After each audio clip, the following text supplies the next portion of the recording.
Hello my dear students, welcome back to debit credit classes. और ये है class 12th macroeconomics chapter 4 that is method of calculating national income का part 2।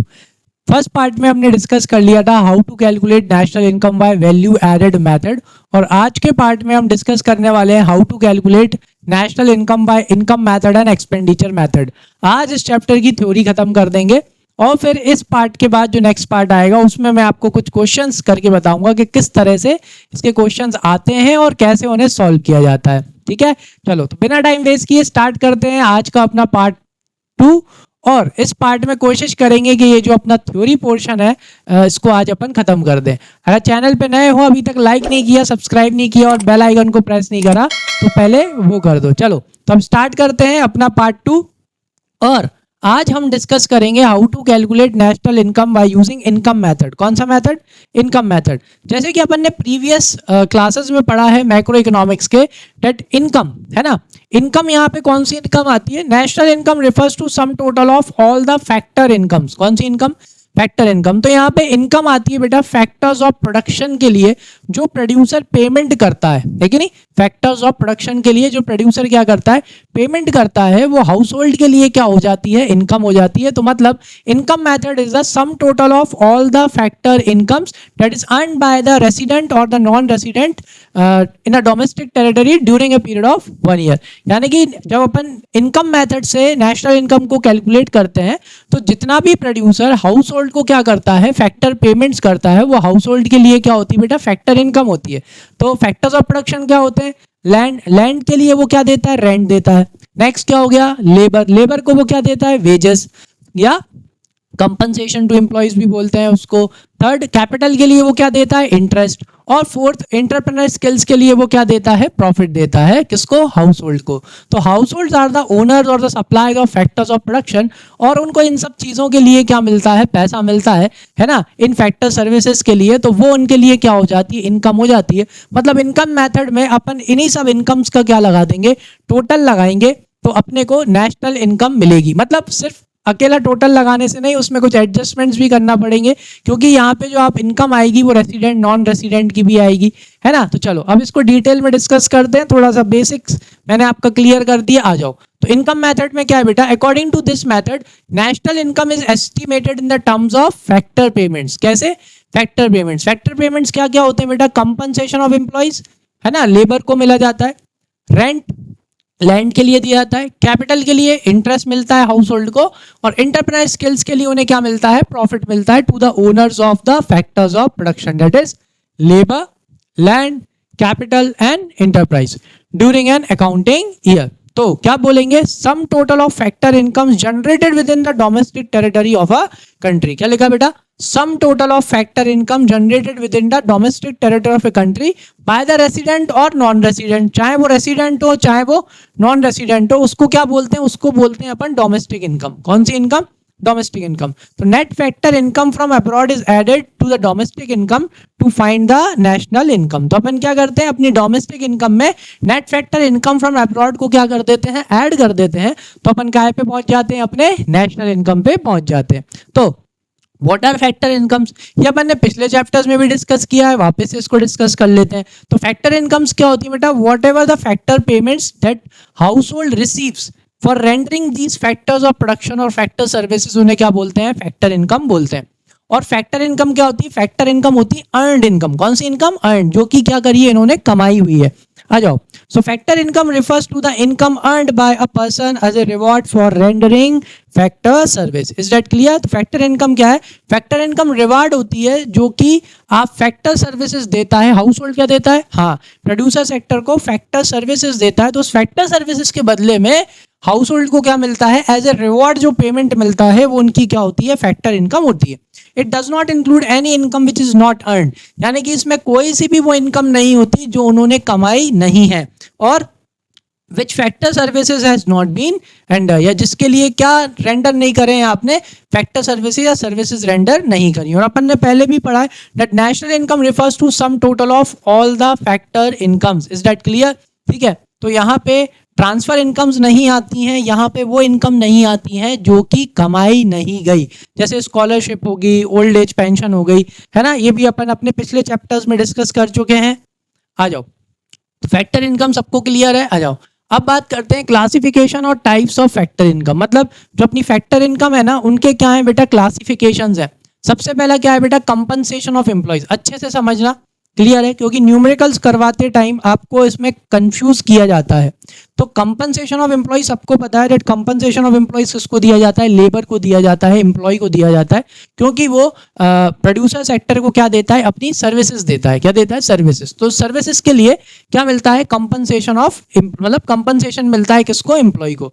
तो उसे जो compensation मिलता है वो क्या क्या हो सकता है, wages and salaries in cash. सबको पता है दैट जो एम्प्लॉय होता है, एम्प्लॉय मतलब लेबर भी होता है और एक क्या होता है, एम्प्लॉय भी होता है।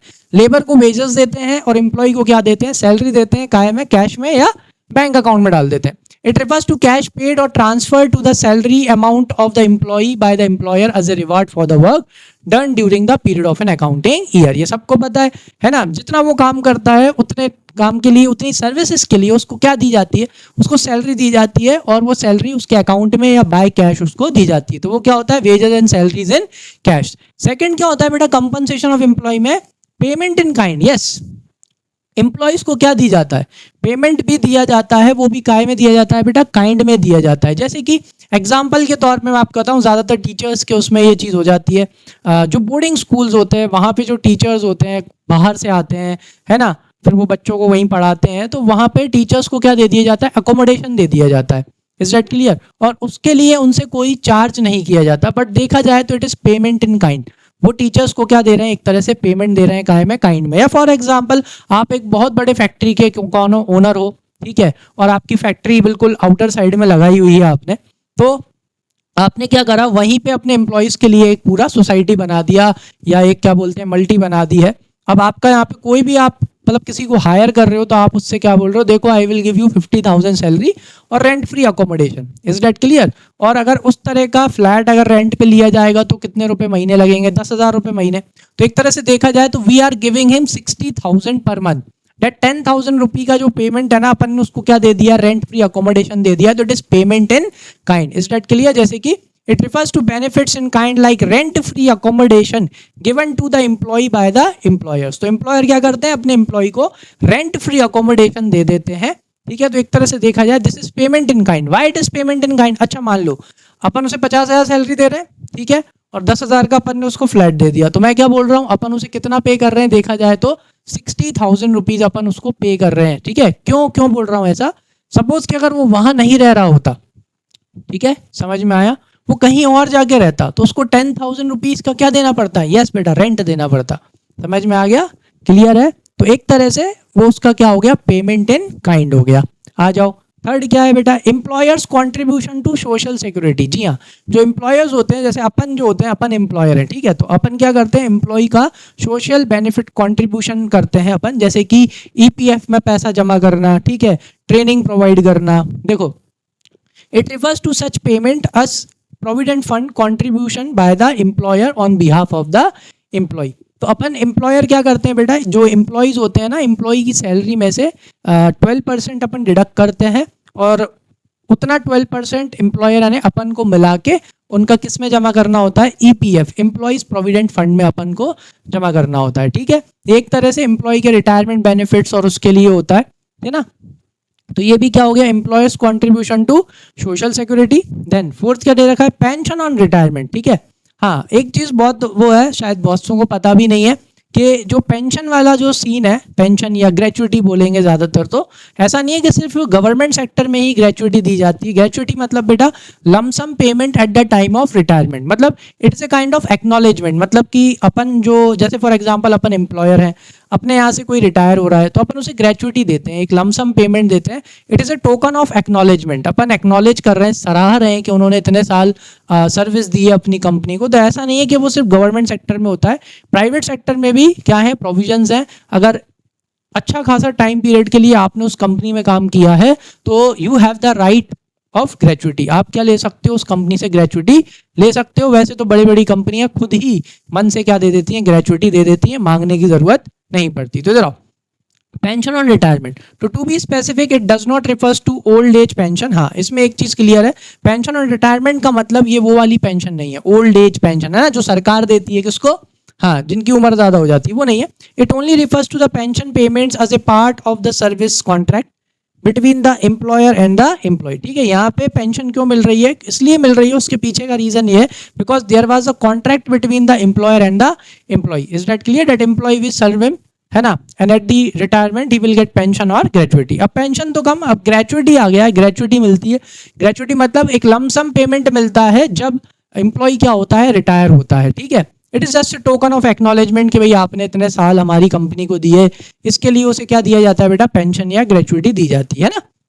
चलो, तो ये सब चीजें क्या है, this is the compensation of employee, this is the compensation that we give to employee. ठीक है, when a employee contributes in production. ठीक है, प्रोडक्शन में जब वो अपनी सर्विसेज रेंडर करने में, तो ये चारों अपने को याद रखना है कि कंपनसेशन ऑफ एम्प्लॉयज में बेटा क्या क्या आएगा, wages and salaries in cash, second क्या आएगा, पेमेंट्स इन काइंड, थर्ड क्या आएगा, employers contribution to social security, and then fourth क्या आएगा बेटा, पेंशन ऑन रिटायरमेंट। समझ में आ गया, क्लियर है। क्योंकि अगर क्वेश्चन आया अगर क्वेश्चन में आपको कंपनसेशन ऑफ एम्प्लॉयज दे दिया है, मान के चलो उन्होंने दे दिया 20 लाख करोड़, मतलब 20 लाख दे दिया, ठीक है, और उन्होंने इनमें से कोई भी एक का और अमाउंट दे दिया, तो उसको नहीं लेंगे, सिर्फ किसको लेंगे, इसी को लेंगे। तो याद रखना है दैट कंपनसेशन ऑफ एम्प्लॉयज में क्या क्या आता है, wages and salaries in kind, payments in kind, sorry, wages and salaries in cash, payment in kind, employers contribution to social security और पेंशन ऑन रिटायरमेंट। ठीक है, चलो, तो एक तो ये हो गया अपना ऑपरेटिंग सरप्लस। नेक्स्ट क्या है अपना बेटा, operating surplus, compensation of employees के बाद, मतलब compensation of employees plus operating surplus पे आ गए। अब चलो, सेकंड क्या है, ऑपरेटिंग सरप्लस। अब ऑपरेटिंग सरप्लस में क्या क्या आता है, it refers to income from property, income काहे से हो रही है, प्रॉपर्टी से हो रही है या एंटरप्रेन्योरशिप से हो रही है, मतलब इट इंक्लूड्स रेंट, क्योंकि रेंट काहे से मिलता है बेटा, प्रॉपर्टी से, या रॉयल्टी, रॉयल्टी भी काहे से मिलता है बेटा, प्रॉपर्टी से। रॉयल्टी मतलब कि अगर आपकी ज़मीन में कोई नेचुरल रिसोर्सेज या मिनरल्स निकल के आ जाते हैं, तो आप उस चीज़ को काहे पे दे देते हो बेटा, जो एंटरप्रेन्योर्स होते हैं उनको आप रेंट पे दे देते हो। तो इन चीज़ों के लिए रेंट नहीं मिलता, क्या मिलती है, रॉयल्टी मिलती है, क्योंकि एक तरह से ये शाही चीज़ हो जाती है। मान के चलो आपकी ज़मीन में पेट्रोल निकल आए, है कि नहीं, तो आप खुद तो निकालोगे नहीं, आप ये जो एक्सट्रैक्शन वाले होते हैं, जो ज़मीन में से एक्सट्रैक्ट करते हैं, आप उनको बुलाओगे, वो देखेंगे, फिर वो आपसे वो ज़मीन को काहे पे ले लेते हैं बेटा, रेंट पे ले लेते हैं। तो उसके लिए वो रेंट पे नहीं करते, क्या पे करते हैं, रॉयल्टी। ठीक है, सी क्या है बेटा, इंटरेस्ट, क्या है, इंटरेस्ट। कैपिटल के लिए क्या मिलता है बेटा, इंटरेस्ट मिलता है, और एंटरप्रेन्योर स्किल्स के लिए क्या मिलता है, प्रॉफिट। तो ऑपरेटिंग सरप्लस में बेटा क्या क्या आ जाता है, दैट इज रेंट आ गया, रॉयल्टी आ गया, आर याद रखने ना, रेंट, रॉयल्टी, इंटरेस्ट, और क्या आ गया, प्रॉफिट। ठीक है, यहाँ पे बी होगा, ये यहाँ पे क्या था, ये बी था। ठीक है, नोट्स बनाते टाइम थोड़ा सा ध्यान रख लेना। तो ऑपरेटिंग सरप्लस में क्या क्या आता है बेटा, ऑपरेटिंग सरप्लस में आता है income from property and entrepreneurship, जैसे कि रेंट हो गया, रॉयल्टी हो गया, इंटरेस्ट हो गया, और क्या हो गया बेटा, अपना प्रॉफिट हो गया। अब यहाँ पे जो प्रॉफिट है ना, profit is further split into 3 components. Profit भी कितने में स्प्लिट है, प्रॉफिट 3 कंपोनेंट्स में स्प्लिट है। सबको पता होगा प्रॉफिट में मतलब सबसे पहला क्या आ गया बेटा, डिविडेंड। सबको पता है व्हाट इज डिविडेंड, डिविडेंड क्या होता है बेटा, हाँ, डिविडेंड होता है प्रॉफिट में हिस्सा। किस में हिस्सा होता है, प्रॉफिट में हिस्सा। आ जाओ, so that part of profit which is distributed among the share holders, it is also called distributed profit. ठीक है, तो डिविडेंड क्या होता है, डिविडेंड वो पार्ट होता है प्रॉफिट का जो शेयर होल्डर्स में अपन क्या कर चुके हैं, डिस्ट्रीब्यूट कर चुके हैं। तो देखा जाए, मैंने बताया था ना, डिविडेंड क्या होता है, डिविडेंड होता है प्रॉफिट में हिस्सा। तो डिविडेंड वो पार्ट होता है प्रॉफिट का जो कि आप अपने कंपनी के शेयर होल्डर्स के बीच में आप क्या कर चुके हो, ऑलरेडी डिस्ट्रीब्यूट कर चुके हो। ठीक है, फिर प्रॉफिट का एक और हिस्सा क्या होता है बेटा, कॉर्पोरेट या कॉर्पोरेशन प्रॉफिट टैक्स। ठीक है,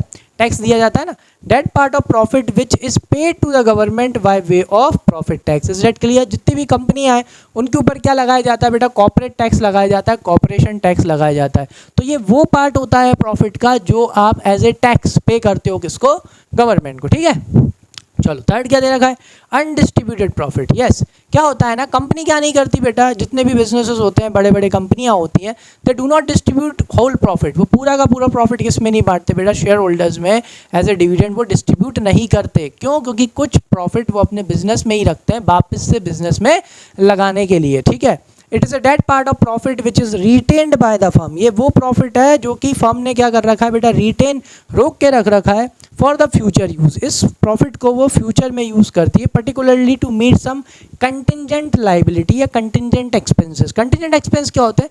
ऐसे एक्सपेंस जो किसी हैपनिंग ऑफ एन इवेंट के ऊपर डिपेंड करते हैं कि अगर वो हो गया तो ये एक्सपेंस अपने को पे करना पड़ेगा। मतलब एक तरह से फ्यूचर की अनसर्टेनिटीज़ के लिए और वापस से प्रॉफिट को कंपनी में इन्वेस्ट करने के लिए वो कुछ प्रॉफिट अपने पास में ही क्या कर लेती हैं, रख लेती हैं। चलो तो इसको रिवाइज करते हैं फटाफट। कंपनसेशन ऑफ एम्प्लॉयज़ के बाद क्या हो गया अपना ऑपरेटिंग सरप्लस, और ऑपरेटिंग सरप्लस मतलब yes income earn from property and entrepreneurship. ठीक है, income from property. Income from property से याद आएगा अपन को कि प्रॉपर्टी से क्या आता है बेटा, रेंट, रॉयल्टी, कैपिटल से क्या आता है, इंटरेस्ट, और एंटरप्रेन्योरशिप से क्या आता है, प्रॉफिट। ठीक है, हो गया याद। नेक्स्ट, अब प्रॉफिट, प्रॉफिट से क्या क्या है, प्रॉफिट में क्या क्या आता है, प्रॉफिट में आता है dividend, that is profit that is distributed among the share holders. Second फिर क्या आता है अपना उसके बाद में, हाँ, कॉर्पोरेशन टैक्स या कॉर्पोरेट टैक्स।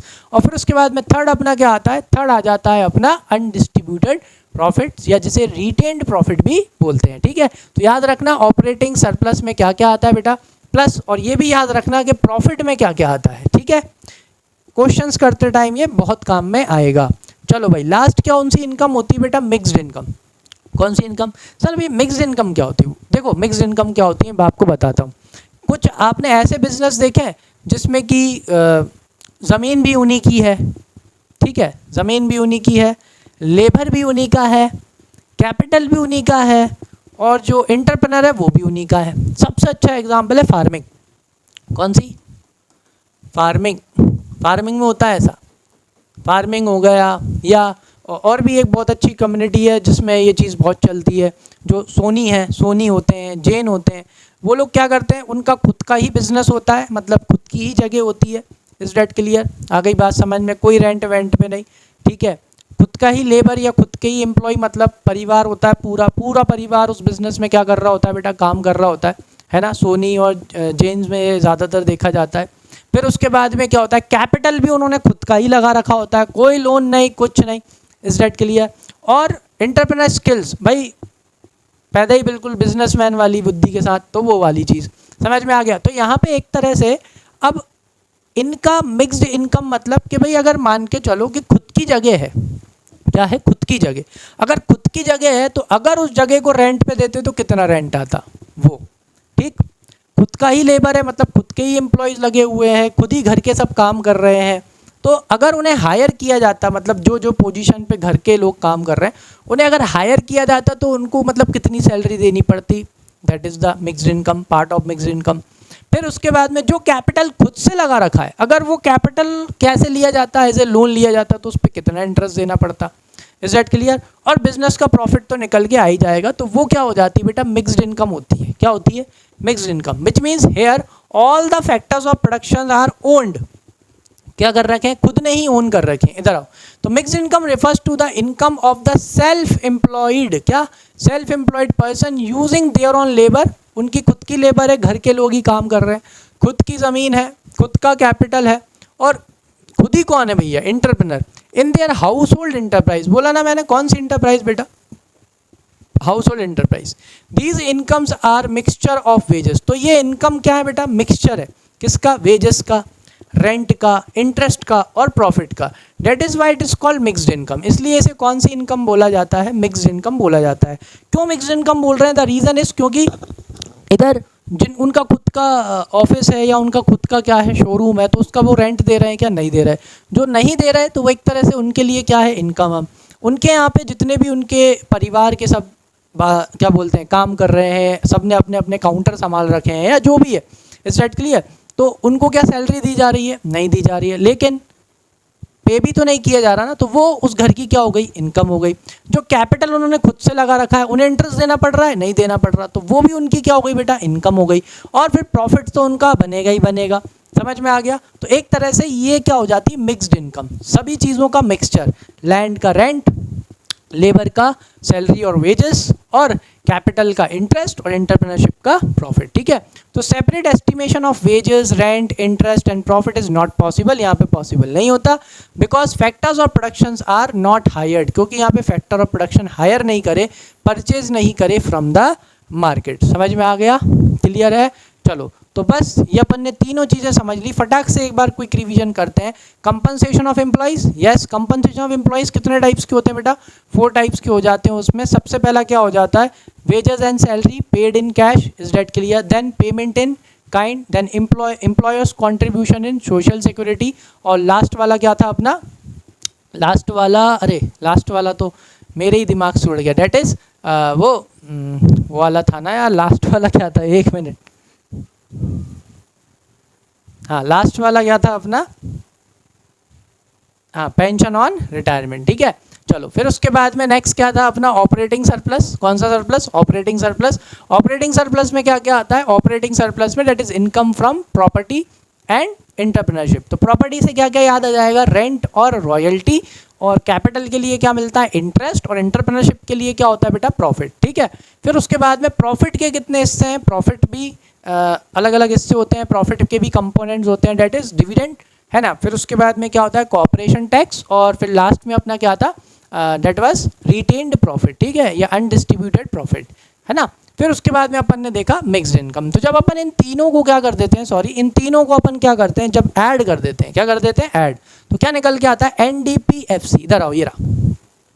इसलिए अपन इनको बहुत अच्छे से समझ रहे थे कि भाई compensation of employees plus operating surplus plus mixed income of self employed. तो जब इन तीनों को अपन बेटा क्या करेंगे? ऐड करेंगे, तो अपना क्या निकल के आ जाएगा? यस अपना एनडीपीएफसी निकल के आ जाएगा, that is net domestic product at factor cost. Is that clear? तो ये डोमेस्टिक निकल के आया ना, तो बस इसमें से अपन को क्या करना है? डोमेस्टिक इनकम में बस क्या जोड़ देना है बेटा? एनएफआईए। क्या जोड़ देना है? एनएफआईए। वैसे ही अपन काय पे पहुंच जाएंगे? नेशनल इनकम पे पहुंच जाएंगे। ये देखो, ये रहा भाई, steps for calculating national income.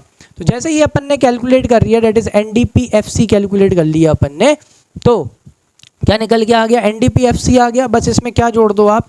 Net factor income from abroad जोड़ दो, तो क्या निकल के आ जाएगा? अपना नेशनल इनकम निकल के आ जाएगा।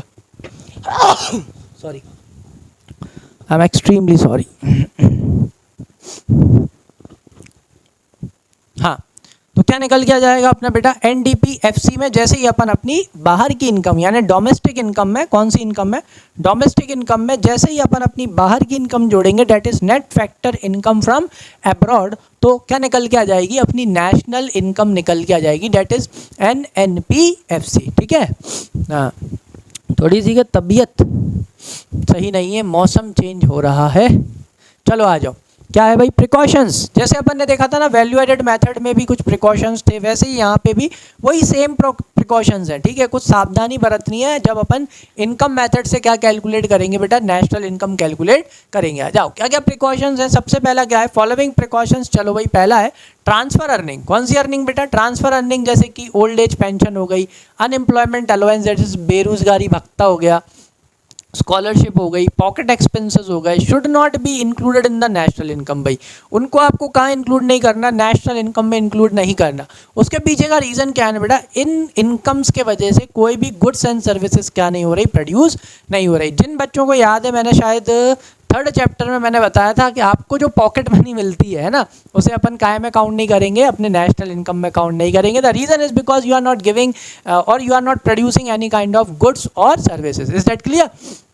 वैसे ही आपका ये बेरोजगारी भत्ता हो गया, है ना, कुछ स्कीम्स हैं महात्मा गांधी रोजगार योजना में है। उसमें क्या है बेटा कि अगर आप उसमें मतलब कोई अगर उसमें इनरोलमेंट करता है और अगर उसको जॉब नहीं मिलता है, काम नहीं मिलता, तो सरकार उसको क्या देती है बेटा? अनएम्प्लॉयमेंट अलाउंस देती है, मतलब बेरोजगारी भत्ता देती है उसको। तो यहाँ पे क्या वो कोई गुड्स और सर्विस प्रोड्यूस कर रहा है? बिल्कुल नहीं कर रहा, ही इज़ अनएम्प्लॉयड।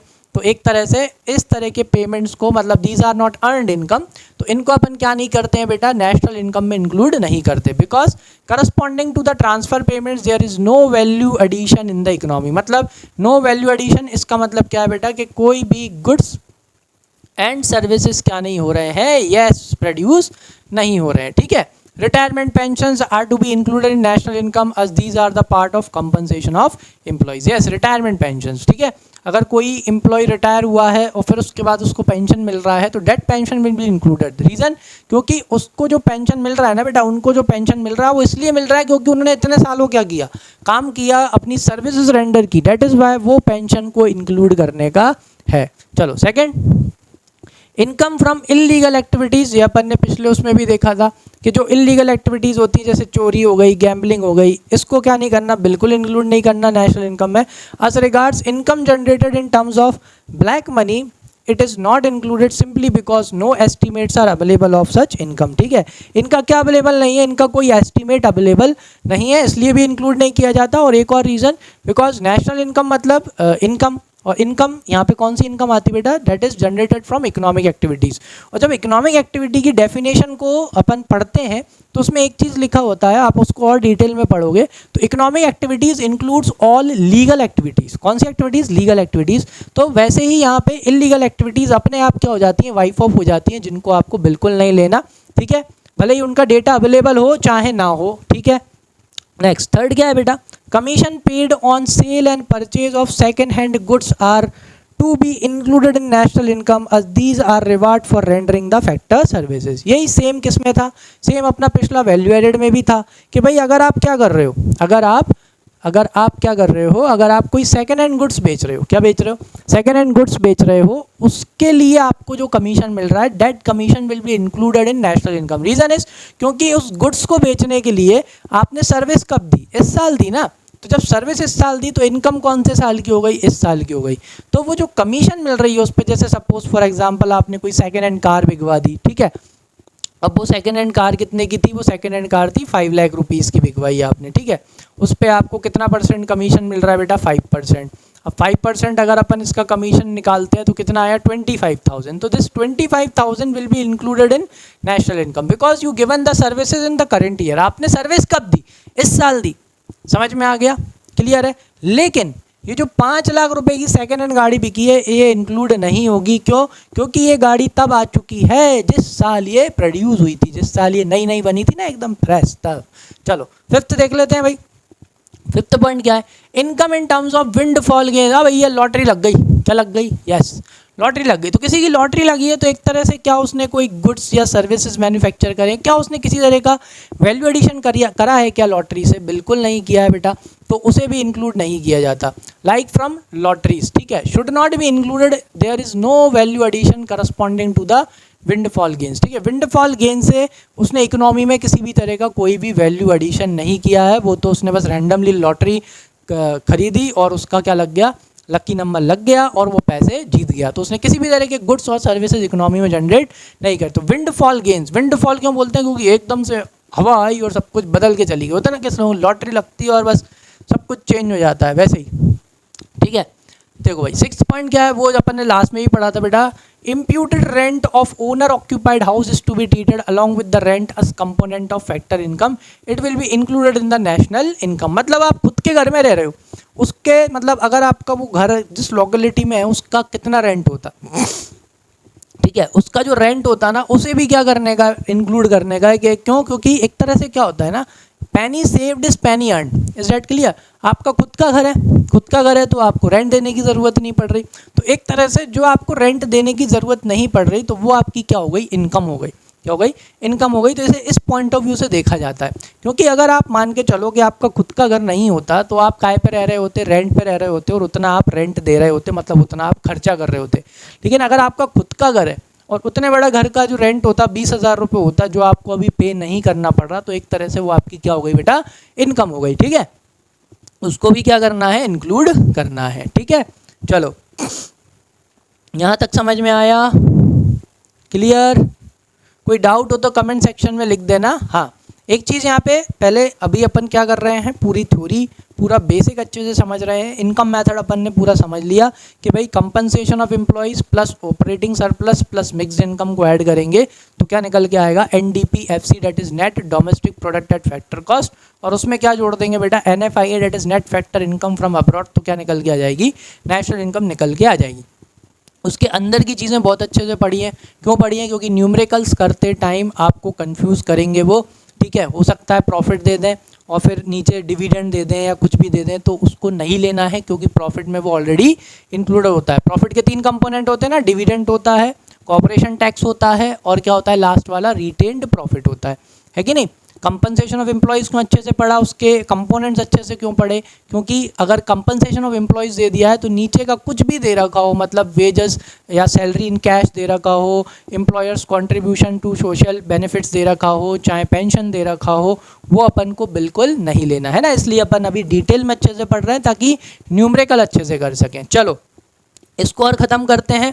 कौन सा मेथड है बेटा, एक्सपेंडिचर, बस उल्टा कर दिया भाई। देखो क्या होता है ना, इनकम, जिसके लिए इनकम है ना, दूसरे वाले के लिए क्या है बेटा, एक्सपेंडिचर है कि नहीं, बिल्कुल है। अगर देखा जाए कि अगर हाउस होल्ड के लिए क्या है, अगर हाउस होल्ड के लिए इनकम है तो जो अपना प्रोड्यूसर है उसके लिए तो ये क्या है, उसके लिए तो एक्सपेंडिचर हो गया कि नहीं, है ना। तो इसलिए एक्सपेंडिचर मेथड से भी अपन क्या निकाल सकते हैं, इनकम निकाल सकते हैं, क्योंकि एक का खर्चा दूसरे की क्या हो जाती है, इनकम हो जाती है।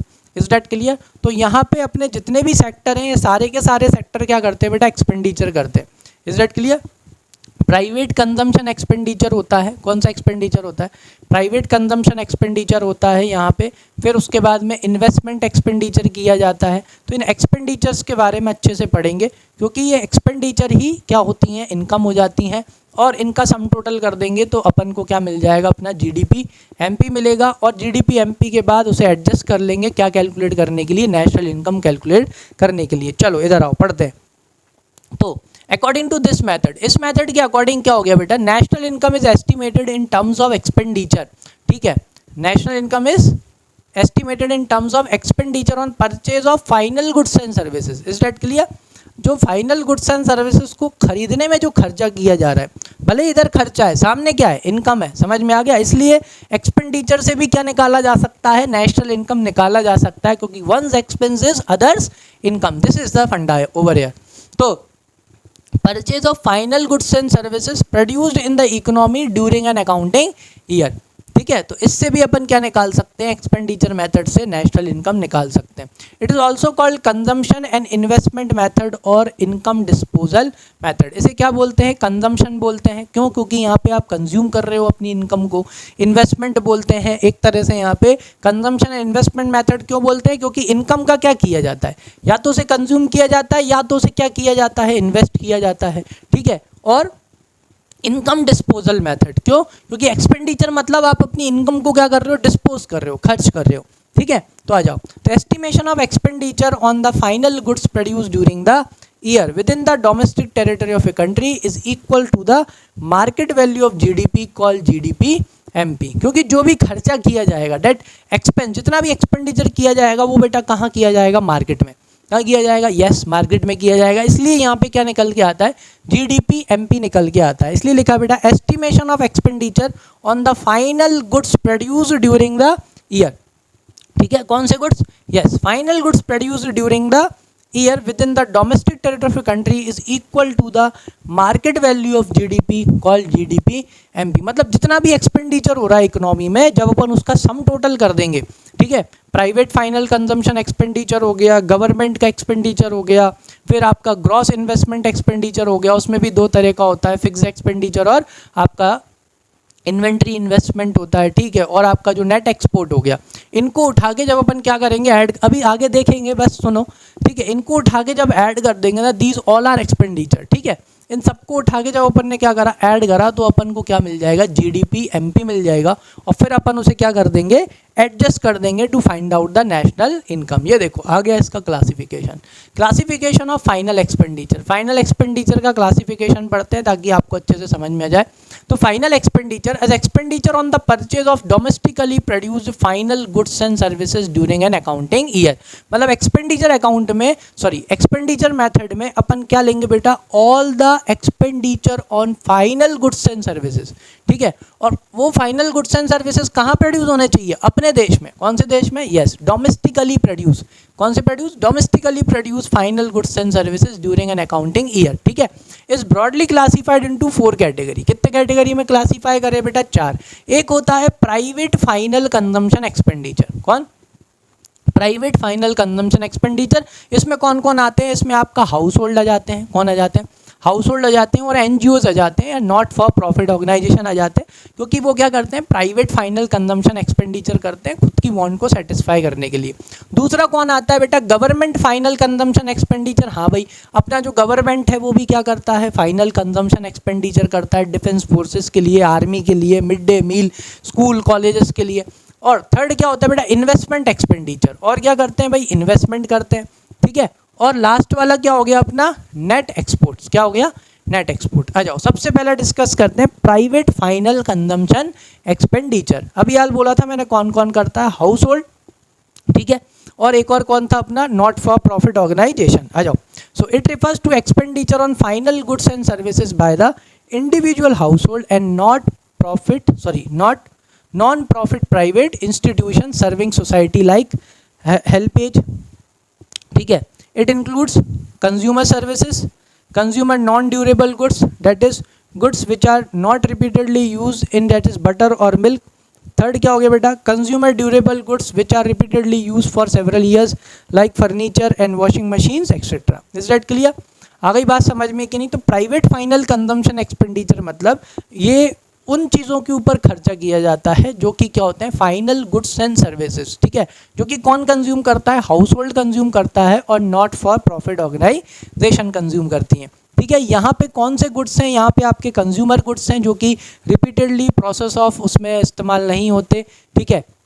नॉन ड्यूरेबल गुड्स भी हैं जैसे कि फर्नीचर हो गया, टीवी हो गया, ये सब भी यहाँ पे आ गए। मतलब यहाँ भी इन्वेस्टमेंट नहीं है, क्या नहीं है, इन्वेस्टमेंट नहीं है, ठीक है, ध्यान रखना।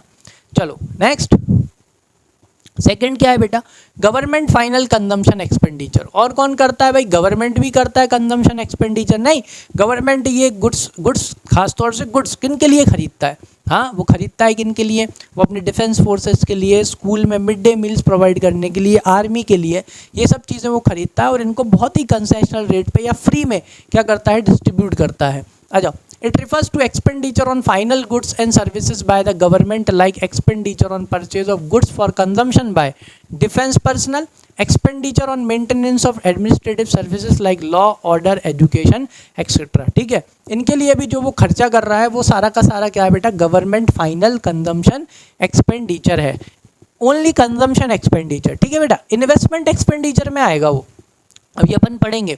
गवर्नमेंट क्या करता है, इन्वेस्टमेंट भी करता है। यहाँ पे सिर्फ क्या है, government final consumption expenditure that government do for defence personnel, is that clear? Government do for providing mid day meals in schools, is that clear?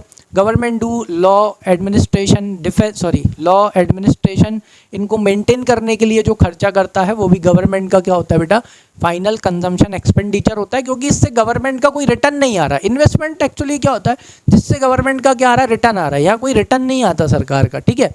आ जाओ, थर्ड क्या है, ये है भाई इन्वेस्टमेंट एक्सपेंडिचर। कौन सा एक्सपेंडिचर है, इन्वेस्टमेंट एक्सपेंडिचर। आ जाओ, तो it refers to expenditure on the purchase of final goods by the producer. These goods are to be further used in the process of production. Example, expenditure by farmer on purchase of tractor. Investment expenditure is further classified as under. चलो भाई, तो investment expenditure पता है सबको क्या होते हैं। Investment expenditure are mostly purchased by, कौन परचेज करता है भाई, प्रोड्यूसर परचेज करता है। और क्यों परचेज करता है या क्यों इन्वेस्टमेंट करता है, ताकि वो उसको प्रोसेस ऑफ प्रोडक्शन में बार बार क्या कर सके, यस यूज़ कर सके, ठीक है। जैसे कि फार्मर ने क्या खरीदा, ट्रैक्टर, क्यों खरीदा है, क्योंकि वो बार बार उसे अपनी प्रोसेस ऑफ प्रोडक्शन में, कल्टीवेशन में, फार्मिंग करते टाइम क्या करेगा, यूज़ करेंगे वो, ठीक है।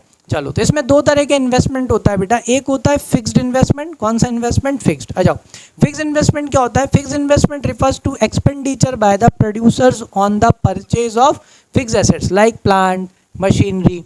और फिक्स्ड इन्वेस्टमेंट क्लासिफाइड जैसे कि बिजनेस फिक्स्ड इन्वेस्टमेंट, ठीक है।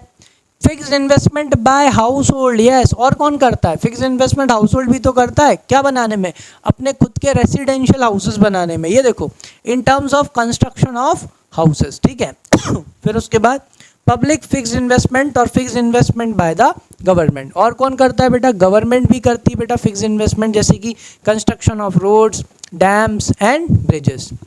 Is that clear? This is what fixed investment है ना। ठीक है। तो इन्वेस्टमेंट एक्सपेंडिचर में क्या होता है, इन्वेस्टमेंट एक्सपेंडिचर में वो एक्सपेंडिचर आता है जो कौन करता है, प्रोड्यूसर करता है, किसके लिए, ताकि वो प्रोसेस और प्रोडक्शन में उसे बार बार यूज़ कर सके।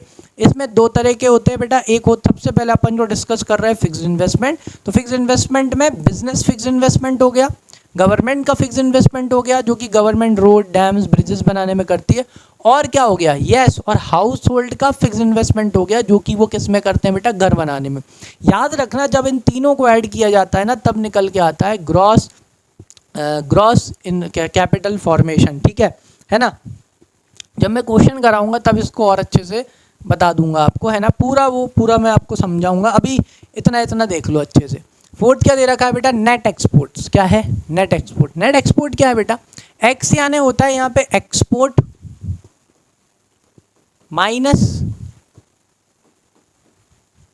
इंपोर्ट। Is that clear. अगर एक्सपोर्ट ज़्यादा है और इंपोर्ट कम है, मतलब खर्चा कर रहे हैं कौन, वो लोग, कौन लोग बेटा, बाहर वाले। Is that clear. तो that is expenditure on domestically produce goods and services, ठीक है। एक मिनट, सॉरी। हाँ, तो क्या बोल रहा था मैं आपसे बेटा, से अगर यहाँ पे एक्सपोर्ट माइनस इंपोर्ट क्यों करते हैं, उसके पीछे का रीज़न क्या होता है। अगर एक्सपोर्ट ज़्यादा है, क्या ज़्यादा है, एक्सपोर्ट ज़्यादा है, जैसे मान के चलो कोई भी एक फिगर ले लेते हैं 10,000 और इंपोर्ट कितना ले लेते हैं 4,000, ठीक है। तो ये कितना आया बेटा, 6,000। Is that clear. मतलब 6,000 के गुड्स अपने देश में से कहाँ गए, बाहर गए। Is that clear. मतलब expenditure on domestically produce goods and services.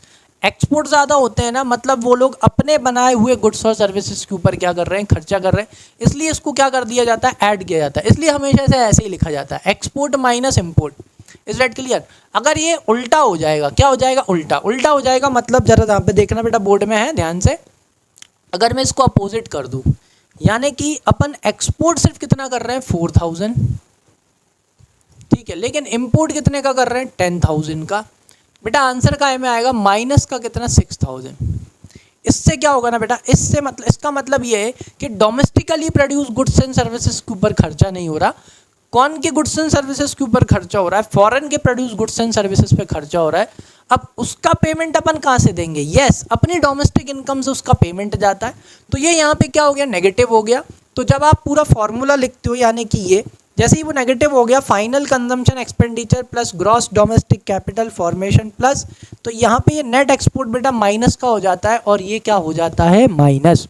समझ में आ गया, क्लियर है। इसलिए एक्सपोर्ट ज़्यादा होना चाहिए। अगर एक्सपोर्ट ज़्यादा है, इसका मतलब क्या है कि भाई domestically produce goods and services की डिमांड है, उनके ऊपर खर्चा हो रहा है, तो वो अपनी इनकम बढ़ाएगा। Is that clear. और अगर इंपोर्ट ज़्यादा है और एक्सपोर्ट कम है, इसका मतलब फॉरेन के गुड्स और सर्विसेज की डिमांड ज़्यादा है, तो उन्हें एक्वायर करने के लिए अपनी जो डोमेस्टिक इनकम होती है बेटा, पेमेंट वहीं से जाएगा, वो क्या हो जाएगी, कम हो जाएगी, इसलिए यहाँ पे माइनस हो जाता है, ठीक है।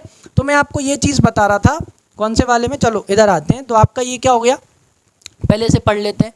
तो net export refers to difference between export and import during the accounting year. Exports are expenditure by the foreigners, यही समझा रहा था मैं आपको। अगर एक्सपोर्ट कर रहे हैं मतलब अपन बाहर बेच रहे हैं। अपन बाहर क्यों बेच रहे हैं, क्योंकि वो अपन से खरीद रहे हैं, मतलब they are doing expenditure, foreigners are doing expenditure on the domestically produced final goods and services, while imports are expenditure on the goods and services produced abroad। Upon import कर रहे हैं ना, मतलब अपन उनके goods and services के ऊपर क्या कर रहे हैं बेटा, खर्चा कर रहे हैं जो abroad में बन रहे हैं। while expenditure on domestically produced goods and services added to the total expenditure in the economy during an accounting year and expenditure import is deducted। ये मैंने आपको समझा दिया क्यों ऐड करते हैं और क्यों डिडक्ट करते हैं। समझ में आ गया कि नहीं आया, है ना। Then the sum total of expenditure on domestically produced goods and services during an accounting year is called GDP-MP। तो जब इन जो domestically produce goods and services होते हैं उनके ऊपर जो खर्चा किया जाता है पूरे साल भर में, जब उसको ऐड किया जाता है सबका, यानी कि private final consumption expenditure plus gross domestic capital formation plus net exports, जैसे इनको ऐड किया जाता है तो क्या निकल के आ जाता है बेटा, तो निकल के आ जाता है अपना GDP-MP। क्या निकल के आ जाता है, GDP-MP।